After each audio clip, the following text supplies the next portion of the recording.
Good morning, and welcome to the Verizon First Quarter 2023 Earnings Conference Call.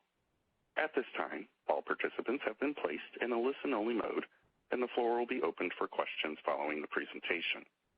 To ask a question, press star 1 on your touch-tone phone.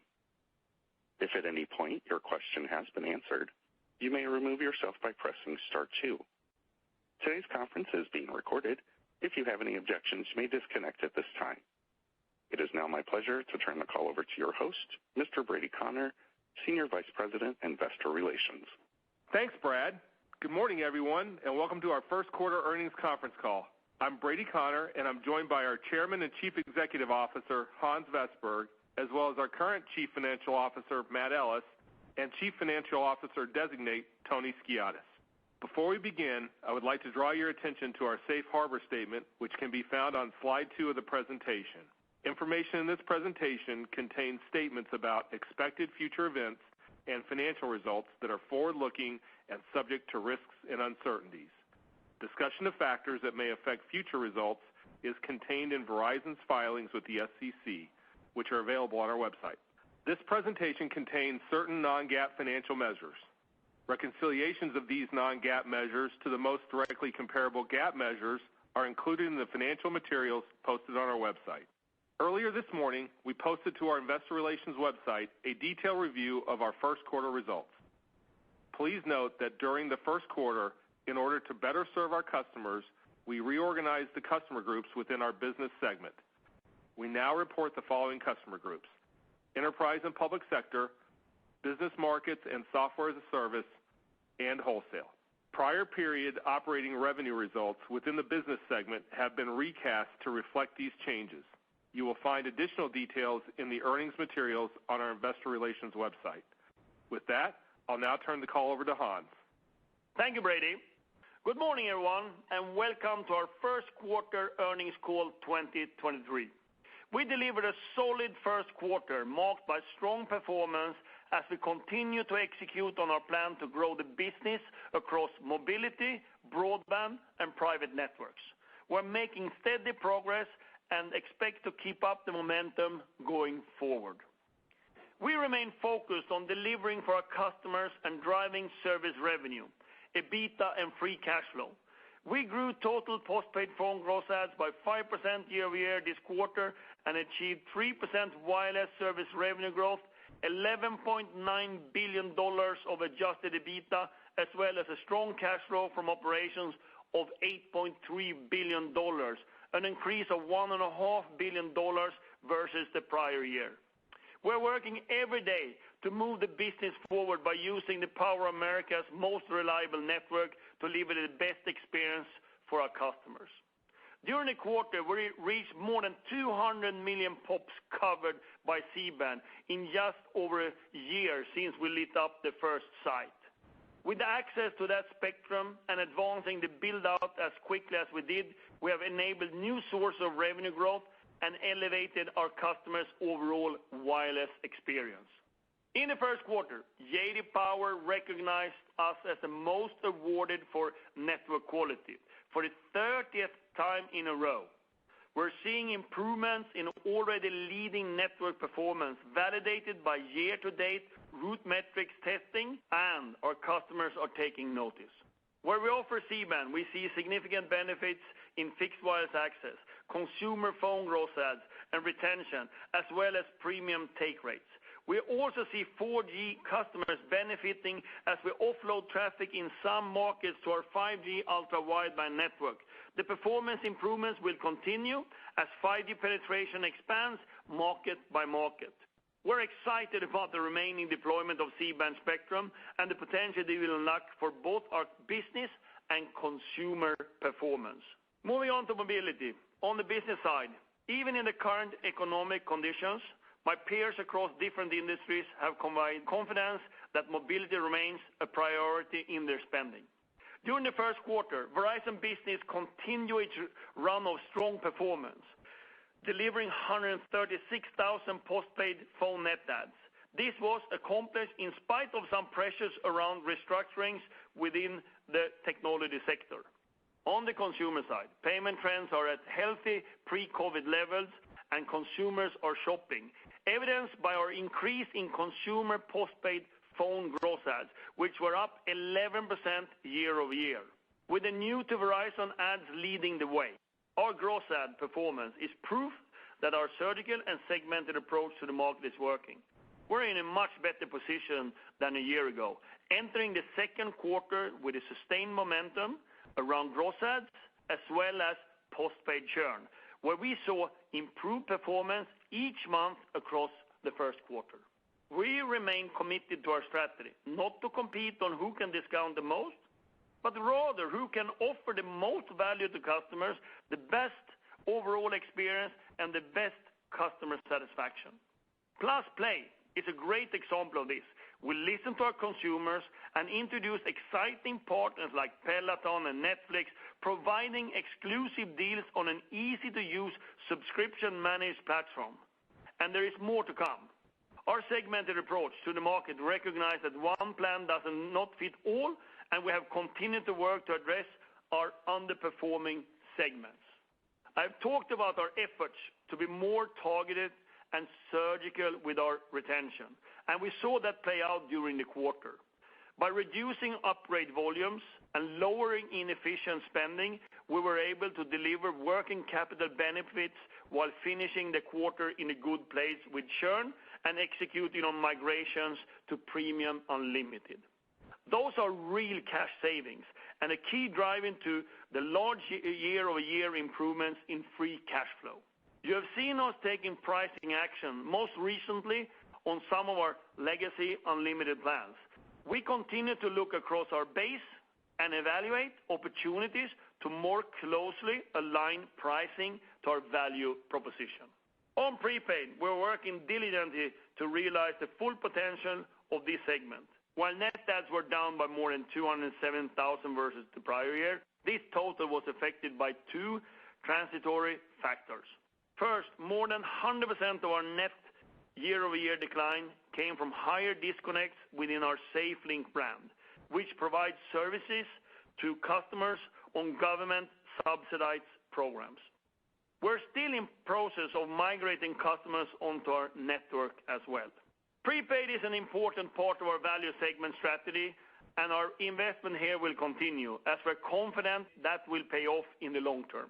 Turning to broadband, which is a major growth area for us across consumer and business.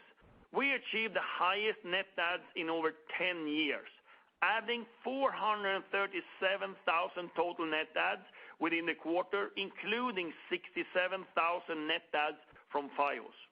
We're very pleased with the Fios performance, with net adds up 12% year-over-year. For fixed wireless access, we're seeing growth quarter after quarter after quarter. With 1.9 million subscribers at the end of the first quarter, fixed wireless continues to scale and contributes increasingly to our revenue performance. Our business customers are increasingly turning to fixed wireless access as their primary source of broadband connectivity, won over by the reliability and the overall value of the product. In addition to taking share from our competitors, we're also seeing new use cases across all of our customer groups, leveraging the flexibility of the product to expand beyond what traditional wired broadband can do. Finally, in private networks, our Verizon business team continues to execute at a high level. We announced new deals with KPMG and Deloitte and have a strong funnel of business ahead of us. We have also established a leadership position as the top network provider in the public sector. This quarter, we announced a 15-year critical infrastructure contract with the FAA, worth over $2 billion to design, build, and operate and maintain the FAA's next-generation communication platform. This is in addition to many ongoing projects we're working on for large federal agencies. In creating the networks that move the world forward, we remain committed to running our business responsibly for our customers, shareholders, employees, and society. Last month, we published our 2022 ESG report, which highlights how business ethics, governance, environmental stewardship, and human rights are at the center of everything we do. I encourage you to take some time to review the report and learn about how we are managing risk and unlocking opportunities surrounding the issues of utmost importance for our stakeholders. Our commitments here come right from our leaders and their teams. A few weeks ago, I announced new leadership for our two business units, the network organization and our Chief Financial Officer. These leaders come with nearly 100 years of experiences within Verizon and bring a proven track record of successful execution. Let me take a moment to walk through these changes. Sampath takes over as the CEO of Verizon Consumer. His objectives are clear: to enhance our consumer operation model and experience, deepen our segmentation approach, scale fixed wireless access and broadband, and drive financial discipline. Kyle Malady was appointed CEO of Verizon Business. CIOs are increasingly searching for technology-rich solutions, and nobody knows our technology like Kyle. His focus is clear: drive sustainable growth in mobility and deliver on the revenue growth opportunities within fixed wireless, 5G private wireless, and mobile edge compute solutions. Joe Russo takes over as the President of Global Networks and Technology to continue our efforts to extend, enhance, and solidify the nation's leading wireless network and vast global IP and fiber network. Finally, Matt Ellis leaves us at the end of the month. Of the 10 years at Verizon and 6 years as our CFO, I want to thank him for his many contributions to our business. Tony Skadis assumes the title of Chief Financial Officer on May the 1st. I appreciate Tony's work to improve operations and drive performance as we search for a long-term CFO replacement. So let's now move on and talking about efficiencies. The teams are on the way to deliver better, simpler, and more efficient end-to-end processes for our customers and employees. Spearheaded by the Verizon Global Service Group, we're looking into numerous areas across the business that will help drive bottom-line growth, including IT platform transformations, building advanced AI models for the better diagnostic and predictive insights, optimizing our real estate footprint, and managing our supply chain efficiently. We have also reduced headcount over the last quarters. All in all, our cost-efficient program is on track to achieve our target of $2 to $3 billion of annual savings by 2025, which will help to fund our growth as well as drive margin improvements over time. With almost all of our $10 billion C-band capital expenditure program behind us, we expect our cash generation profile to expand over the next few years, driven by revenue growth, cost management, and efficiencies with capital expenditures. This helps support our objective to achieve consistent dividend growth with our 16 consecutive years of increases, currently the longest streak in the industry. As we look to build on the free cash flow growth generated in the first quarter, we expect to see significant improvement in our dividend payout ratio this year, putting the board in a strong position to increase the dividend once again and bring us closer to our debt targets over the following years. Going into the second quarter, I'm energized by the execution of the Verizon team and our new leadership across key positions. We remain focused on delivering for our customers and driving service revenue, EBITDA, and free cash flow expansion. And with that, I will now turn it over to Matt for the last time. Thank you, Hans, and good morning. Our results for the first quarter reflect the steps we have taken to improve our performance. C-band and the investments in our network are having a positive benefit on customer and overall network experiences. And as Hans mentioned, we are seeing a direct benefit around fixed wireless and phone gross adds, among other metrics, where we operate C-band. But more work remains to be done. Taking a look at operating results for the first quarter, let's start with consumer postpaid phones, which had 263,000 net losses for the quarter, compared to 292,000 net losses for the prior year period. Consumer postpaid phone gross adds was strong across the quarter, up over 11% year over year, continuing the momentum from the second half of last year. Our efforts around the segmentation of our base and our more targeted go-to-market approach and offerings to those different customer groups have been key drivers behind our improved gross adds performance. Consumer postpaid phone churn for the quarter was 0.84%, up 7 basis points compared to the same period last year. We are now seeing a return of involuntary churn rates to pre-pandemic levels. As for voluntary churn, performance was mixed across the quarter, starting off elevated as we saw normal holiday season activity extend into the early parts of the first quarter. But as the quarter progressed, we saw improvements in terms of year-over-year churn performance, exiting the quarter with voluntary churn rates in line with last year. While we have more work to do to improve consumer net adds, we are encouraged by the double-digit percentage improvement in gross adds combined with the improved churn level at the end of the first quarter. We entered the second quarter with significantly better momentum than a year ago. Moving on to the business segment, Verizon Business again delivered strong results.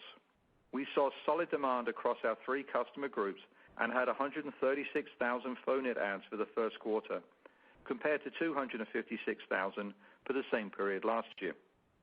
The year-over-year change was primarily due to a couple of large deals that contributed to our net adds result a year ago.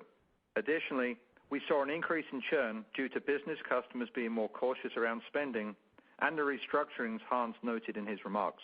Moving along to broadband, on a consolidated basis, we delivered 437,000 net additions in the first quarter, the most in a decade. As expected, we saw another quarter of sequential growth in fixed wireless with 393,000 net adds, up from 379,000 in the prior quarter. Customer satisfaction remains high, as evidenced by NPS scores, as well as encouraging churn trends around the more tenured cohorts of customers.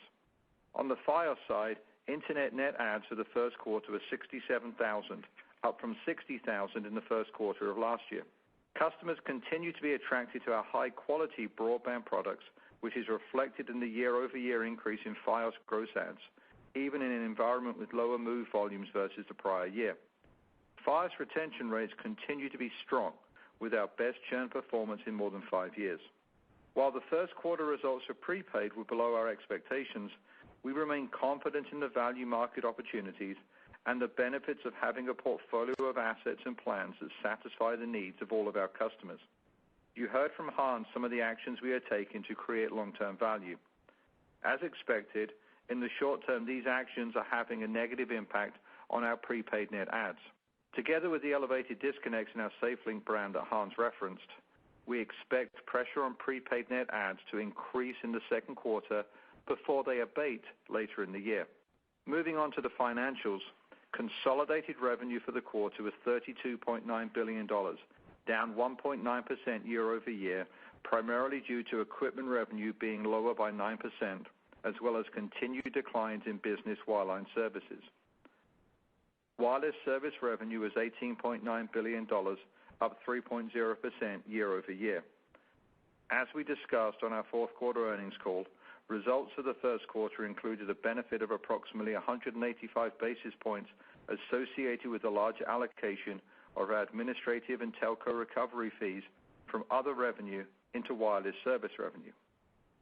This benefit was partially offset by the impact associated with the shutdown of our 3G network completed at the end of the fourth quarter. The shutdown resulted in the removal of approximately 1.1 million retail connections and the corresponding loss of revenue for the first quarter and beyond. We continue to see pressure on service revenue from the costs of promotions and the amortization impact in the first quarter. Additionally, we see pressure from prepaid revenue as a result of lower subscribers versus prior year. To help offset these pressures, we've recently implemented additional pricing actions across our business and consumer segments. We expect to see the benefits of these actions ramp across the second quarter as the business segment began billing customers closer to the end of the first quarter, while consumers started earlier this month. As a result of these combined pricing actions, we anticipate approximately $75 million of incremental quarterly revenue moving forward. Additionally, the consumer team is working to improve efficiencies around device promotions and credits that we expect to yield revenue benefits across the remainder of the year. We believe that the actions the teams are taking will grow the top line, driving both EBITDA and cash flow. To complement this, the team expects to make additional progress across 2023 on the development and implementation of cost efficiency initiatives, resulting in a meaningful savings run rate at the end of the year. During the first quarter, operating expenses, excluding depreciation and amortization, were down 2.4% year over year, primarily due to lower cost of equipment from reduced upgrade volume, which helped to offset an increase in bad debt of approximately $200 million. Similar to involuntary churn rates, bad debt expense reflects the return of collections to pre-pandemic levels. While up year over year, bad debt expense is relatively consistent with the prior quarter. Cash flow from operating activities for the first quarter totaled $8.3 billion, compared to $6.8 billion in the prior year. This increase was primarily due to working capital improvements driven by lower inventory levels coupled with fewer upgrades and a modest improvement in customer payment patterns despite the current macroeconomic conditions. CapEx for the quarter came in at $6.0 billion, which includes most of the remaining $1.75 billion of C-band related spending in our guidance. With the conclusion of the program, we would expect a step down in the pacing of overall CapEx throughout the remainder of the year and continue to expect 2023 capital spending to be within our guidance of $18.25 billion to $19.25 billion. The net result of cash flow from operations and capital spending is free cash flow for the quarter of $2.3 billion, up $1.3 billion versus last year. Total unsecured debt for the quarter was $132.0 billion, an increase of $1.4 billion compared to the end of 2022, and $5.3 billion lower year over year. This resulted in net unsecured debt to adjusted EBITDA ratio of 2.7 times as of the end of the first quarter, a 0.1 times improvement compared to the first quarter of 2022 and flat from the prior quarter. We continue to have very low near-term unsecured debt maturities, with the only maturity remaining in 2023 being approximately $600 million due in the second quarter. I wanted to take a moment to acknowledge that this will be my last earnings call as Verizon's CFO. It has been a fulfilling 10 years at Verizon and a privilege to serve as CFO, and I'm thankful to everyone that has made it such a rewarding experience. From our talented finance team to my fellow executive team members, to all of you that I've had the pleasure of getting to know, I want to say thank you. Verizon is in good hands with Tony as its CFO. I've worked closely with him since my first day at the company, and I know he will always strive to drive the business forward in a way that puts Verizon and its shareholders first. I truly look forward to seeing what he and the entire Verizon team will achieve as I cheer them on from the sidelines as an enthusiastic customer and shareholder. With that, I will now turn the call back to Hans for concluding comments before we open up to your questions. Thanks, Matt. In summary, our disciplined approach has led to significant progress on our key strategic plans, and we need to keep the momentum and focus going. We're pleased with how 2023 has started. We continue to deliver the best customer experience on the most reliable network supported by the best people in the industry. In mobility, our segmented and surgical approach to the market is working, and we're taking pricing actions where possible. In broadband, the combination of fixed wireless access and fiber is winning as we continue to capture market share. We'll continue to grow our cash generation profile and maximize shareholder returns aided by our cost efficiency program and lowered capital expenditures. I remain confident in our strategy and our strong focus on execution. We're always identifying new ways to evolve our business and execute on the opportunities. In everything we do, we focus on driving profitable growth. We measure our success in maximizing value across stakeholders by our ability to grow service revenue, EBITDA, and cash flow. Brady, over for the questions. Thanks, Hans. Brad, we're ready to take questions this morning. Thank you. We will now begin the question and answer session. If you would like to ask a question, please press star one. Please unmute your phone and record your name clearly when prompted. Your name is required to introduce your question. To withdraw your request, please press star two. One moment for the first question. The first question for today comes from John Hodulik of UBS. Your line is open, sir. Great. Good morning, guys. And Matt, thanks for all the help over the years, and best of luck to you in the future. If I could just start with a couple of wireless questions. First, on the growth side, of the consumer side, obviously some strength there. Any other detail you can give us in terms of, what's driving the double-digit improvement? I think AT&T saw a decline. Just any change in the sort of promotional posture or anything you're doing there. And then on the other side of the ledger, churn obviously up a little bit year-over-year, but it sounds like you're making some trends. Did you guys make any pricing changes on the consumer side in the first quarter? And just any comments around the sustainability of those improvements as we look forward throughout the year? Thanks. Hey, thank you. Let me start, and I'll hand it over to Matt. I think what we saw in the first quarter was very much the momentum we start building in, I would say, end of the third, then into the fourth, when it comes to both how we converted our customers to be part of our journey with the more segmented approach. And that we have seen through the quarter when it comes to our gross adds, that many of the initiatives we have had, all the way from the welcome plan and many of the others, they have been working well for us. That's partly what we've been doing. And then, of course, I think we're much more focused, and of course now with a new team in place as well, where we have full alignment with Sampath when it comes to the execution here and seeing that we're getting the right customers in. I think that has been helpful as well. Then, as you have seen, we're coming in and out of the quarter with promotions. We really are taking the opportunity when we see that we have an opportunity to bring in customers. So that's how I see the momentum continue. And as Matt said also in his opening here, we have seen that momentum continuing for us. And for the churn, I will hand it over to Matt. But as I said, I mean, we had a little bit higher in the beginning of the quarter, and it continued to improve. And we're working with both that as well as we continue to create the momentum we have right now on the consumer wireless. Matt.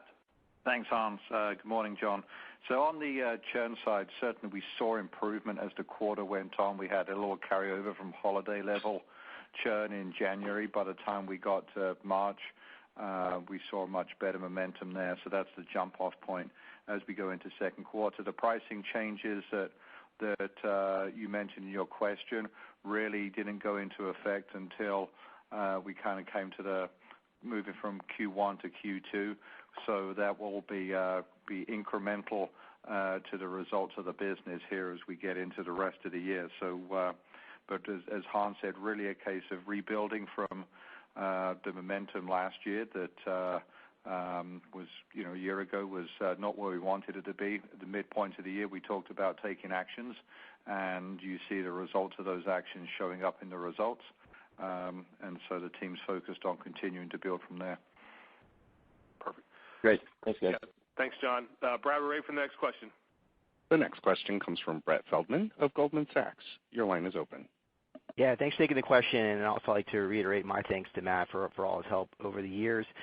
My question is about fixed wireless. So when I look at the formal remarks document you put out, it looks like you still have just over 40 million households where that can get your fixed wireless service. The reason I bring it up is that would appear to be a fraction of the availability of your ultra-wideband network, which now covers over 2/3 of the population. So I was wondering, how do we think about the game plan for expanding the distribution of the fixed wireless service now that you have significantly expanded the ultra-wideband network? And how do we think about the cadence of quarterly fixed wireless net adds from here? Is there still going to be a tailwind, or are we getting to a point where it's leveling out? Thank you. Thank you, Brett. First of all, we're really pleased with the performance on the fixed wireless access. The team is doing a great work. And remember, it's not only the consumer side, it's the business side as well. On the business side, many new use cases are coming up on using fixed wireless access. So the team are scaling, and we're on scale right now. So I like the rhythm I see on our sales promotions right now. If you see in the first quarter, almost 400,000. When it comes to the network, you know that the latter part of this year, in December actually, we will get our next chunk of C-band.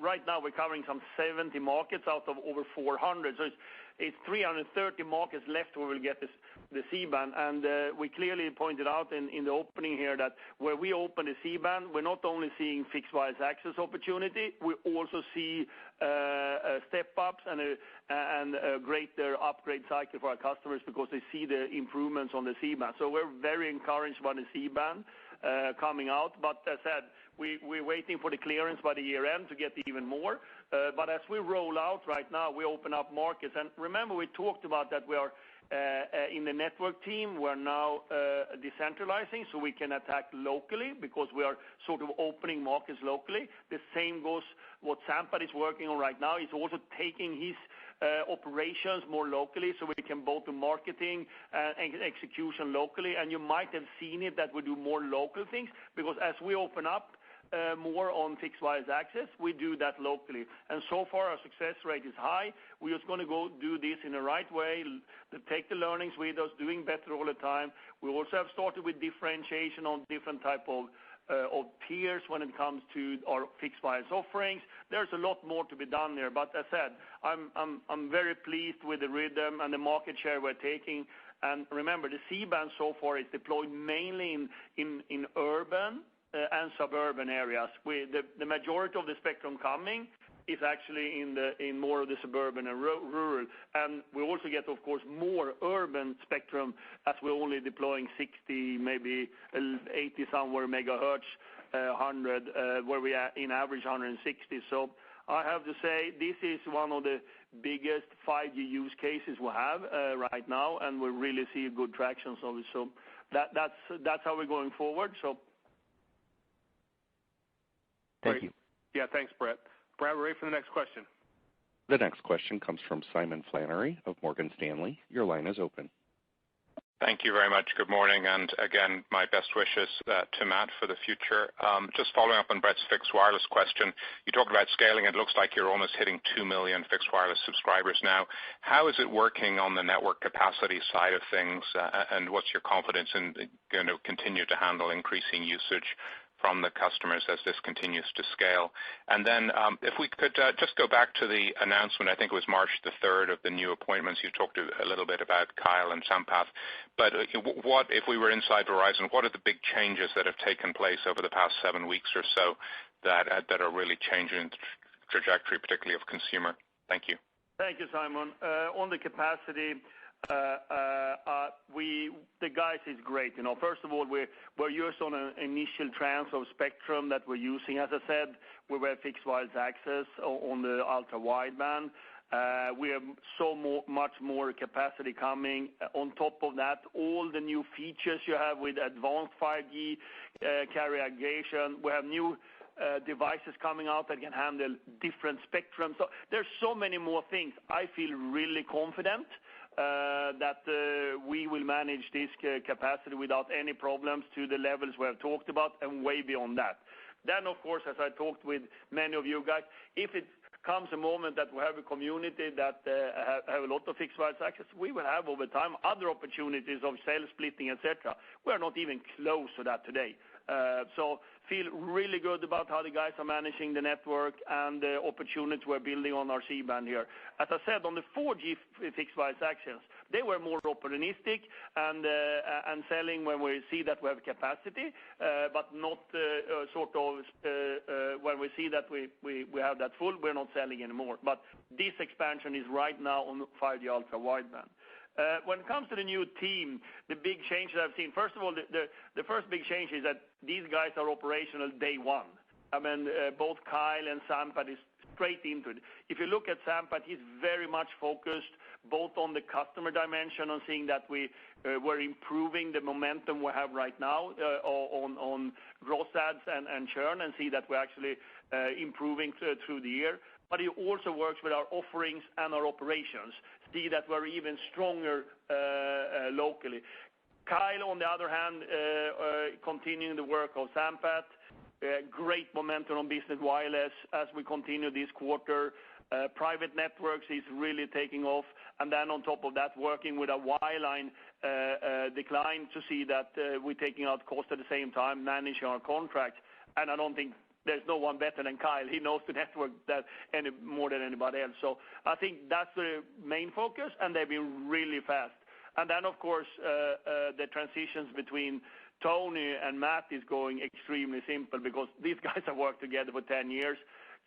Tony is already into all the operations, working very closely with the new leaders all the way from Joe that's running network, and Kyle and Sampath. So I feel good. I feel really good and confident about it, and it's very clear that the priorities there. So maybe, Tony, you can say something about your priorities. Sure. Thanks, Hans, and good morning, Simon. I'm excited for the opportunity to succeed Matt as the CFO. In terms of my priorities, I have three of them.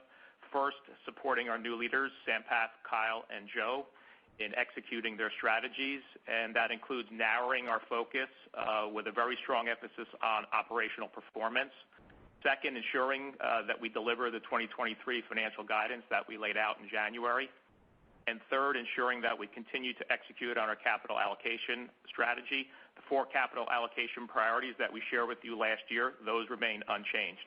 So those are my three priorities right out of the gate, and as Hans mentioned, the transition has gone exceptionally well. Great. Thank you very much, and good luck. Thank you. Yeah, thanks, Simon. Brad, we're ready for the next question. The next question is from Phil Cusick of J.P. Morgan. Your line is open, sir. Hi, thanks very much. Two, if I can. First, can you expand on the bad debt and churn discussion and how that relates to the upgrades, which seem to be fading through the quarter? And then second, if you can talk about prepaid, are the losses mostly happening in SafeLink, and what is happening in this and the different brands? And any conversion of prepaid to postpaid this quarter, and how would you report that if it was happening? Thanks very much. Okay, that was a lot of questions in one. I will start on the high level here. As we said, earlier, the payment patterns are basically the same as pre-COVID. I mean, we have a high-quality customer base. We see this is very healthy at the moment, all the way. I will ask Matt to expand on that because looking backwards. And then when it comes to the question on prepaid or value segment, as we said in an opening here, I mean, the negative numbers is, I would say, 100% coming from SafeLink, which is a government-subsidized brand. But there are other puts and takes there as well. I think that the Visible brand is doing well. We're just ramping up Total Wireless, which is an important piece of it, not having all the things coming through there. So and then, of course, we have the network migration still happening. So it's a combination of a lot of things on the different brands. Our confidence is that we will improve that at the latter part of the year when some of these things are moving out. So that's a general comment. Maybe on the churn piece, Matt, if you say something. Yeah. So thanks, Phil. So looking at the churn and the bad debt, and I think your question was more around the bad debt side. So certainly up a little bit year over year, but more importantly, flat sequentially. And what you're really seeing is first quarter last year, we still had some impacts in there of some of the COVID-related activities. That's now fully out, and I'd say we're back to a regular type run rate. In terms of with the lower upgrades in there, also the plus 11% phone growth that Hans mentioned in his prepared remarks, a lot of those growth ads were new to Verizon, and those new to Verizon customers typically come in at a different bad debt accrual rate than upgrades, which is existing customers that we know well, and so that's the trade-off there. The other thing I look at, though, on the bad debt side, one, you see from our most recent ABS filings that our FICO scores across our base continues to be very strong. We've talked for many years now about the quality of the Verizon postpaid base, and you see that there. And then secondly, the payment patterns we actually had from customers this quarter were actually just slightly better sequentially in terms of the aging. So we're seeing good behavior, good payment activity from our customer base, which is why you see the flat bad debt on a sequential basis now that we're fully through the COVID period. Thanks. If I can just follow up, was there any conversion from prepaid to postpaid, or I may have missed it? A little bit, but nothing material. But that's obviously certainly something the team's very focused on going forward, having that opportunity in there. Got that. That's still ahead of them to be a much more meaningful contributor going forward. Great. Thanks again, Matt. Yeah. Thanks, Phil. Brad, we're ready for the next question. The next question comes from David Barden of Bank of America. Your line is open. Hey, guys. Thanks for taking the question, and thanks for all the help, Matt. I guess in the prepared remarks, Matt, I think you mentioned that there were going to be some cost efficiency benefits in 2023. I was wondering if you could kind of, in that $2 to $3 billion target, talk about the cadence of how you see that unfolding in maybe the second half of this year and into the coming years. And then the second question would be, one of the things that's contributed to, I think, the momentum that you guys have been talking about a lot on the call has been a combination of the new kind of more affordable Welcome Unlimited plan and a lot of the marketing you've been doing. Could you talk about what the new kind of management team wants to do to take that maybe to another level, if at all, this year, and kind of what the end goal is? Is flat subscribers the goal, or is market share the goal? That'd be helpful. Thank you. I will start, and then I will toss the question on cost to Tony. And I will start with your second question. So the team, I think we just need to divide the wireless question that you have. On the business side, I think it's clear we're really strong. We're taking market share. The team is working through SMB, government, and large enterprises with our offerings where the network is the key contributor. Kyle will continue that work and the drumbeat we have there. On the consumer side, I think that Sampath and I are 100% aligned that we are in a momentum where we are now going to continue to improve our net additions on consumer, but most importantly is to grow in the service revenue. But of course, we want customers as well. But mostly important is growing the service revenue and expanding the cash flow and EBITDA. That's really the main focus for Sampath. That we're 100% aligned on, but that also means that we need to take customers. And I think that we will continue to evolve our proposition and coming with new products. So I feel encouraged what I've seen so far and the thinking that Sampath and the team have. But we need to stay tuned for some of the new things coming. Tony. Thanks, Hans. David, good morning. So on the cost side, as we mentioned in the prepared remarks, we're making progress with Verizon Global Services on all the cost transformation efforts. As we mentioned previously, we're on track with our cost efficiency program to take $2 to $3 billion of cost out by 2025. Within that, we'll see some of those benefits manifest themselves in the second half of this year in 23, with significant savings in 2024, and really focused on areas like sourcing transformation, IT conversions and transformations, as well as supply chain and other AI models. Yep, good. Thank you. Yeah, thanks, Dave. Brad, we're ready for the next question. The next question comes from Michael Rollins of Citi. Your line is open. Thanks, and good morning. And Matt, also want to express my thanks and best wishes as you leave Verizon. If I could focus on two topics. First, on the ARPU side, if you can unpack a little bit more in terms of what you're seeing on the unlimited and premium unlimited take rates, and where those can go over time in terms of continuing to monetize the network and the bundles that you offer. And then on the lower upgrade rate, are you seeing a fundamental change in customer holding periods for devices? And what does that mean for the size of the switcher pool in the industry going forward? Thanks. I can start. I can on a high level say we continue to see the trend from our customer on postpaid going to unlimited and then go to unlimited premium. That continues. The team is doing great work to see that we're doing that transition. But we still have opportunities. We still have customer meter plans. We still have a portion of unlimited that can go to unlimited premium. So we still see that as an important growth trajectory for our ARPU going forward. And then on the upgrades, we have talked about before, the market indication is it's going to be a little bit smaller switcher pool.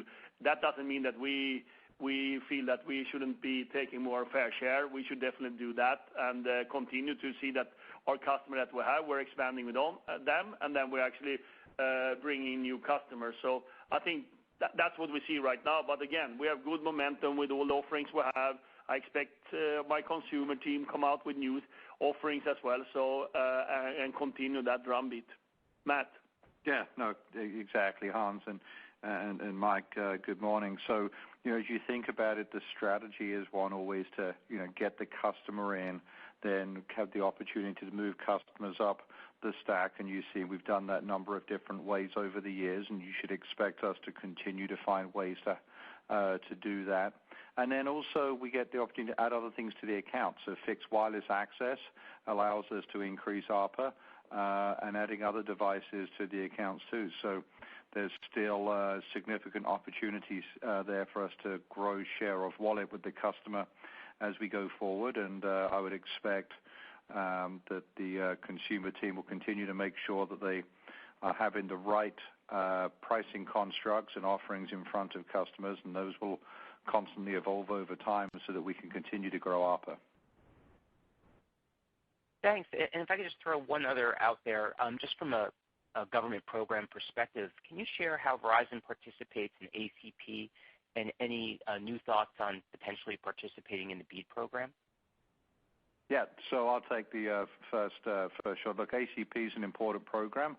As you've seen, the actions we've taken over the past few years, whether it's the acquisition of TracFone, the introduction of plans like Welcome, we want to participate in all customer segments. That includes ACP, whether that be on the wireless side or the fixed side. So we do participate in those programs, and then as the B programs come out, we will look for where it makes the most sense for us to participate in those programs. We've been building fiber out to our homes for a long time.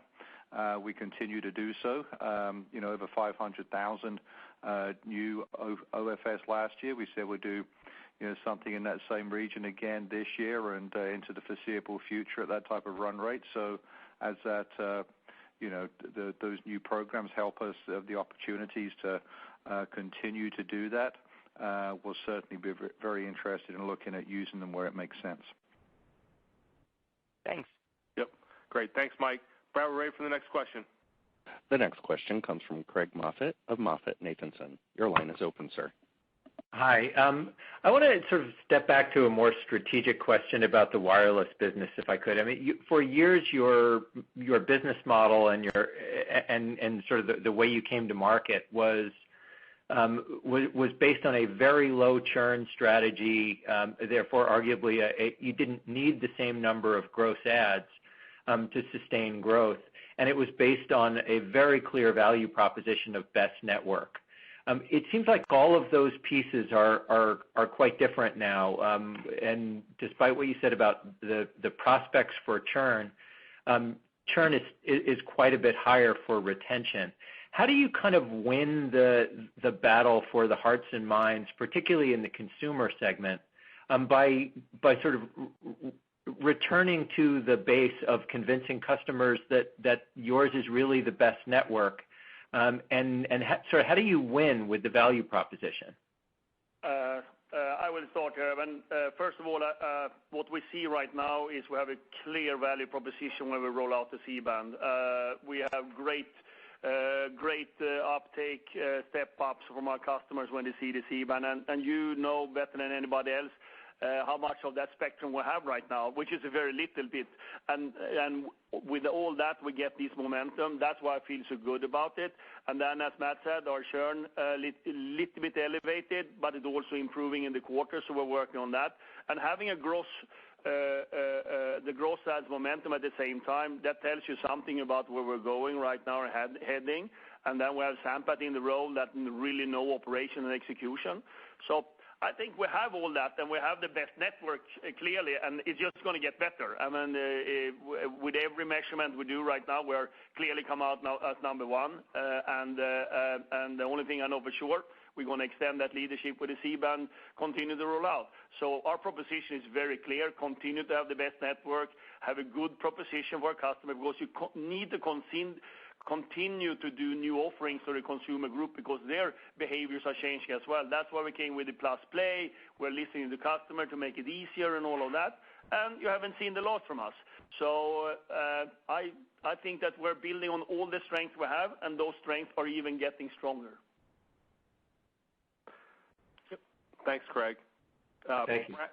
Brad, we're ready for the next question. The next question comes from Tim Horan of Oppenheimer. Your line is open. Thanks, guys. Can you be a little clearer on the network upgrades? It looks like you're more than doubling the amount of spectrum by year end. What does that mean for coverage, do you think, and capacity? And, when will we get to 300 million homes passed and more like 70 or 80 million that have the ability to get fixed wireless? Thanks. So on the network, you're absolutely right. On the C-band, we have just started to roll it out. In the majority of the 60, 70 markets we're rolling out right now, we're using 60 megahertz.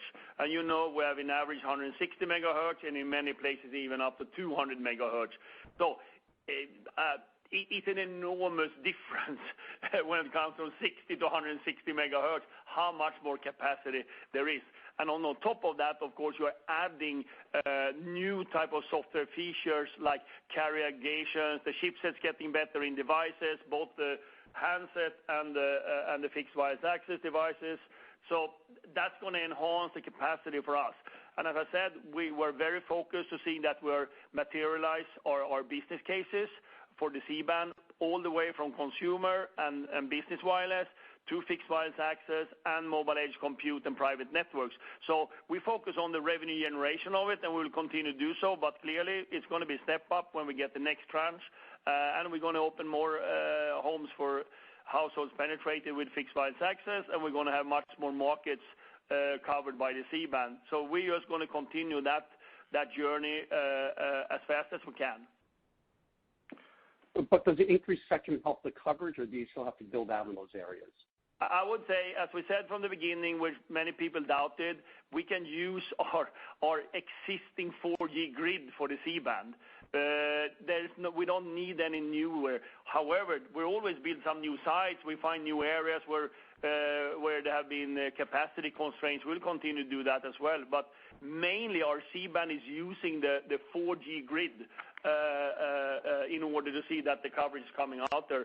And this year we're going to build a little bit more sites than we've normally done. And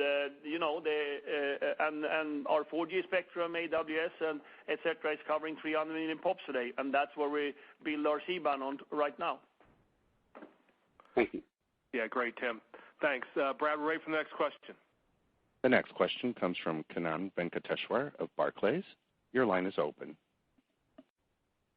Thank you. Hans, strategically, you face a few choices, which I think are contradictory in some way. And there is an attempt to grow gross ads, obviously, but SG&A is growing faster than revenues, and so that puts pressure on margins. And it also comes with cash flow trade-offs. And you're trying to increase price to offset this margin impact, but that comes with churn trade-offs.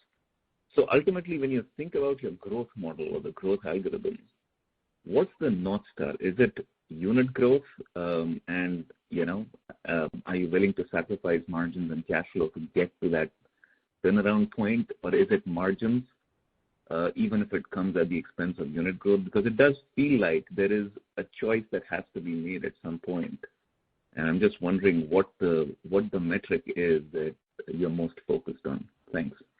I think it's crystal clear. Our metrics that we're measured on is the service revenue and the EBITDA and cash flow expansion. You still need to have customers for that, and you need to grow that. But ultimately, that's what we're measuring ourselves on to see that we can grow that, and that's what you have seen from us right now. When you see the cash flow in the quarter, we're very focused on that. We think that's very important for all the stakeholders, then, of course, units are important, but it's even more important to see that we have the right growth metrics when it comes to this company's finance. But maybe Tony wants to add something here. Just to add on to what Hans mentioned, I mean, we have to be disciplined and segmented in how we approach the market. Our focus is on volumes that drive profitable revenue growth. So the team's laser focused on that. Good. Thanks, Kannan. Brad, we're ready for the next question.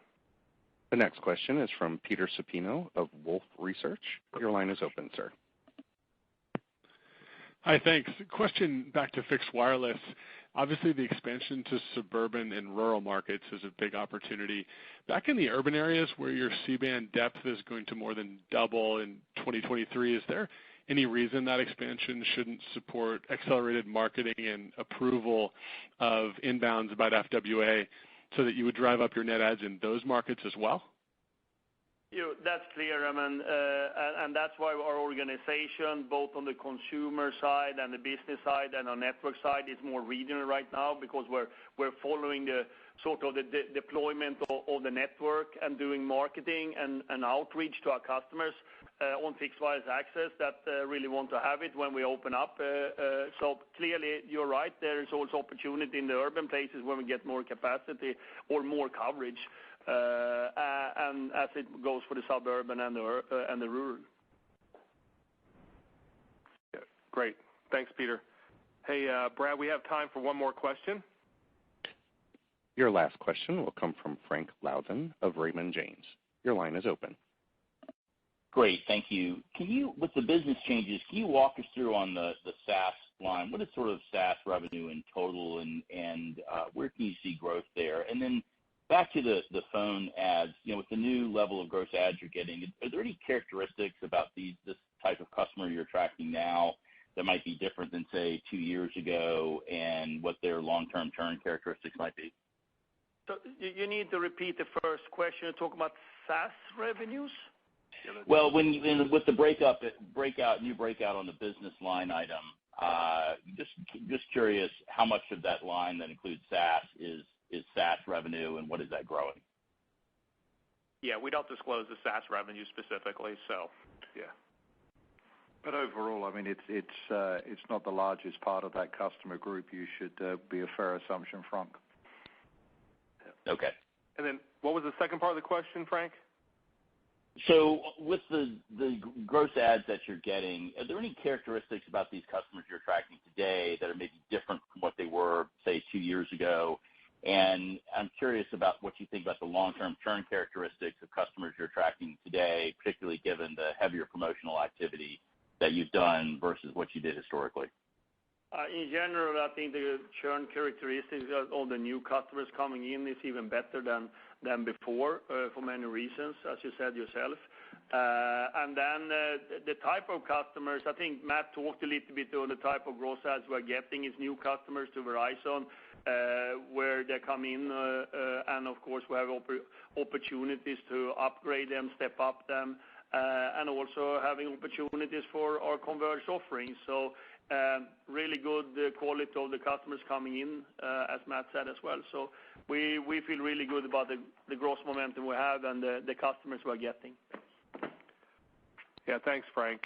Brad, that's all the time we have today. Ladies and gentlemen, this does conclude the conference call for today. Thank you for your participation and for using Verizon Conference Services. You may now disconnect.